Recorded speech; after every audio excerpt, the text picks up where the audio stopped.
Kisah ini melanjutkan episode sebelumnya, di mana anak pertama Gandari telah lahir disertai dengan tanda-tanda alam yang sangat mengerikan. Anak itu seharusnya dikorbankan karena akan membawa bencana bagi seluruh bangsa Arya. Namun Dhritarashtra merasa iba dan mengurungkan niatnya itu. Anak itu kemudian diberi nama dengan Duryodhana.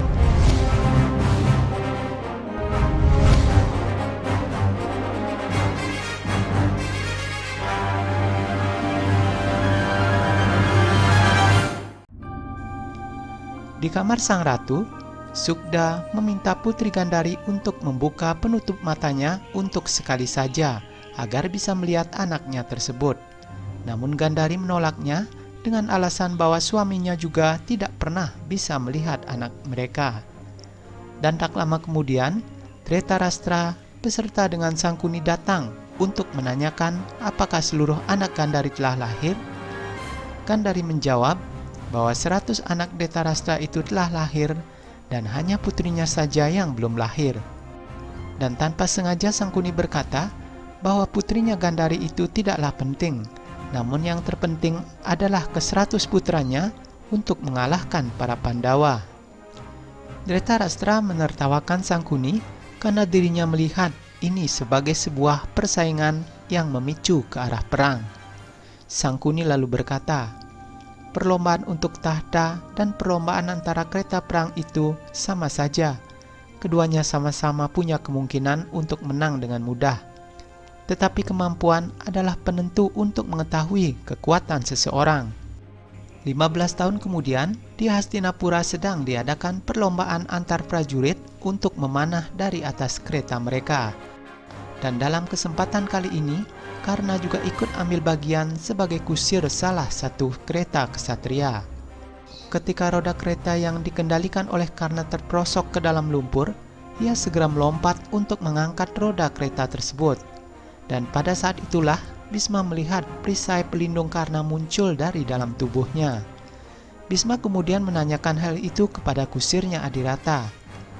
Dan tentu hal itu dibenarkan oleh ayahnya Karna, bahwa anaknya itu telah memiliki perisai tersebut yang dianugerahkan oleh dewa kepadanya semenjak ia lahir. Karna pun segera memacu kudanya kembali dan mengejar peserta lainnya. Semua kereta prajurit itu telah semakin dekat dengan sasarannya yang dikelilingi oleh kaca untuk menguji fokus para prajurit yang sedang berlomba. Namun tiba-tiba prajurit yang berdiri di belakang kereta Karna terjatuh dari keretanya. Dan Karna muda itu pun mengambil alih posisi sang prajurit. Semua prajurit bersiap dengan panahnya masing-masing, begitu juga Karna yang telah siap membidikan panahnya itu ke arah sasarannya. Karna yang sudah terlatih sejak kecil dengan keahlian memanah yang luar biasa, hingga ia bisa memanah dengan tepat ke arah sasarannya. Karna pun berhasil memenangkan perlombaan tersebut. Semua prajurit tidak terima dengan kekalahan mereka karena Karna adalah keturunan dari seorang Suta putra. Para prajurit itu hendak menyerang Karna, namun Bhisma segera menghentikannya. Bhisma berkata, perlombaan hari ini tidak menghasilkan apa-apa. Tidak satu pun dari para prajurit yang berhasil menjatuhkan benderanya, dan ini sangat memalukan bagi seluruh bangsa Kuru. Hanya seorang pemuda yang membuatku kagum dengan keahliannya yang luar biasa, dan dia tidak lain adalah seorang putra kusir.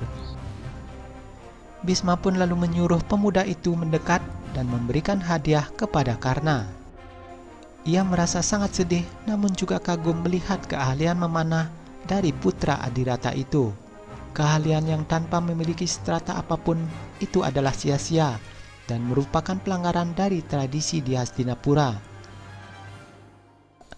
Bhisma kemudian menyarankan kepada Adhirata agar memerintahkan Karna untuk menurunkan busurnya, atau ia bisa mengasah kemampuan memanahnya itu di kerajaan lain, yang tidak mementingkan adanya perbedaan strata seperti di kerajaan Magadha.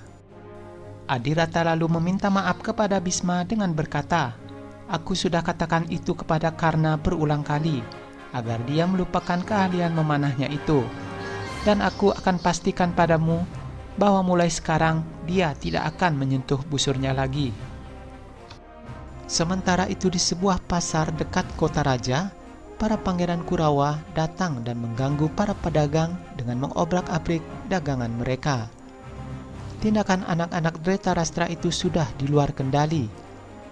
Dan ketika Dursasana mengganggu para nelayan, seorang anak nelayan itu melarang sang pangeran dengan memegang sebuah pisau di tangannya. Ia pun langsung dituding ingin menyerang sang pangeran.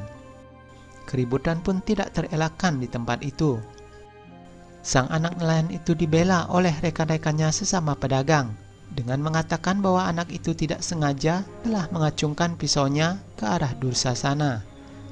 Pangeran Hastinapura itu pun tetap tidak mau terima dan hendak menghukum anak nelayan tersebut. Hingga akhirnya Pangeran Duryudana datang dan mengatakan bahwa hanya dialah yang berhak memutuskan hukuman bagi para nelayan tersebut. Suasana pun semakin tegang hingga para nelayan tersebut secara bersama-sama menghunuskan pisau mereka. Namun tepat di saat itu, Pangeran Gandhara datang untuk menghentikan tindakan bodoh yang telah dilakukan anak-anak Dhritarashtra. Dengan menyulut kemarahan rakyatnya, Sangkuni lalu memerintahkan kepada para prajuritnya untuk menangkap para pedagang, khususnya kaum nelayan, untuk segera diadili. Ketika mereka kembali ke istana, Duryodhana masih menanyakan kepada pamannya itu kenapa ia membela kaum nelayan dan menyalahkan dirinya. Sangkuni lalu berkata, apakah ada yang mau memulai perang di dalam kota kerajaannya sendiri? Rakyat yang marah dan diperlakukan tidak adil bisa menghancurkan tahta seorang raja dan akan bisa meruntuhkan kerajaan itu sendiri. Jika Ibu Ratu Satyawati sampai memaafkan para nelayan, maka berita akan tersebar ke seluruh kerajaan bahwa Duryodhana tidak mendengarkan kata-kata keluarganya sendiri. Sekarang kita harus membuat para nelayan itu dihukum. Sangkuni pun lalu mengeluarkan belatinya dan menyayat lengan Duryodhana hingga berdarah. Ia mengatakan bahwa itu adalah hadiah dari kebodohan Duryodhana, dan Sangkuni berpesan agar keponakannya itu tidak menghentikan darah yang mengalir di lengannya. Nah, bagaimanakah rencana Sangkuni untuk bisa menghukum para nelayan tersebut? Nantikan kisahnya dalam episode selanjutnya.